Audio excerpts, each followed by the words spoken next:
Welcome to the subsection on modeling in the image captioning with TensorFlow section. In this modeling subsection, we shall look at the CNN transformer decoder model. Now, the CNN model, or convolutional based model, is going to serve as the encoder. So what it does is it extracts information or features from this image. Now, the pre-trained model we shall be using is going to be a ResNet pre-trained model, which after we shall add some ConvNet layers, and then after going through a reshape, we'll obtain this dimension or this tensor of this shape. Then once we get this, in order for us to match up with the model size of our decoder transformer, we shall pass this output of this conv layer through a dense layer. So we'll see how we get from this tensor 224 to 243, which is the image.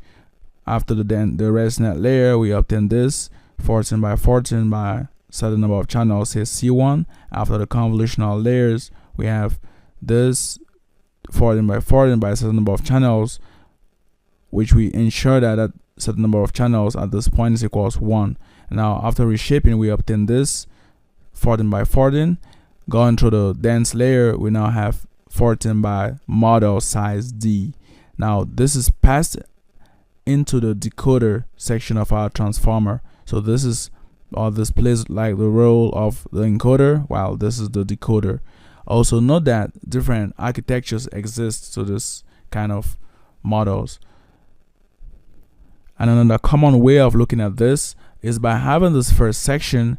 Then once we get this output here, we actually pass this through a transformer encoder layer. So instead of just taking this and passing it directly to the decoder, we could have passed this into a transformer encoder layer, where this output right here will be split into the queries, the keys, and the values into the transformer encoder. Then the output of the transformer encoder is then going to be passed into the transformer decoder as this. Now once we have this, our output again is being shifted right. So we see that we have this start token, a boy started inside a pool, while the output is a boy started inside a pool. First things first, we define the self-attention model, which we've seen already. So we just basically redefining this self-attention, pattern mask. Now note that we shall employ pattern mask and the causal masking in the decoder layer. So that's why we have to define it like this. Then we have the multi-head attention layer, followed by decoder layer, then the decoder itself, which now contains all the different decoder blocks. So there we go. We'll define the base model, which is this ResNet 50 right here, pre-trained on ImageNet. We set this model parameters to untrainable, and then let's look at the model. We have this. So we get up to this 7 by 7 by certain number of channels, in this case 2048. Now we don't want this feature extractor to be too deep, so we're gonna get up to a certain level. That's where we have this output right here, this one. So that's why you see here we have this. So we select this. Now let's take this off, return that, take this off, run again. We now have this model with fewer parameters. So we live from 23 million to around 8 million parameters, which are non-trainable. The role is just to extract useful features from the image. After defining the base model, now we go on to those conv layers which follow the base model, which is actually this. Now we'll define here the pre-outputs, the inputs with your dimensions. We'll do rescaling, pass this into the base model. Then we have this 2 conv layers batch num, 2 conv layers batch num.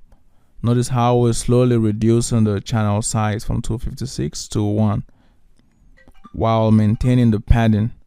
Then after, what we get here will be of dimension 14 by 14 by 1. So to send this into 14 by 14, we'll simply use a reshape, or you could say X take all dimensions, but for the last dimension, take only the 0th dimension. So that's it. Take this off. That's okay. Now once we have done this, we now pass through the dense layer, which has an output of dimension model size, such that this input comes in, and then we have an output of dimension 14 by model size. So that's it. We now add up the rest of the layers. We take in the decoder, which we define. The decoder takes in the pre-outputs and the output from the encoder, which is this. Also note that this model size here is the same which is used in defining our decoder. So once we have this right, we now define our model, and we could now look at the model summary. There we go. We live from this. We get this output. After the dense layer, we obtain this. We pass this into the decoder coupled with this pre-outputs, and then we have this output of dimension 20 by 10,000, and this is because our vocabulary size is 10,000. So in all, we have a close to 12 million parameter model with 4 million trainable and 8 million non-trainable.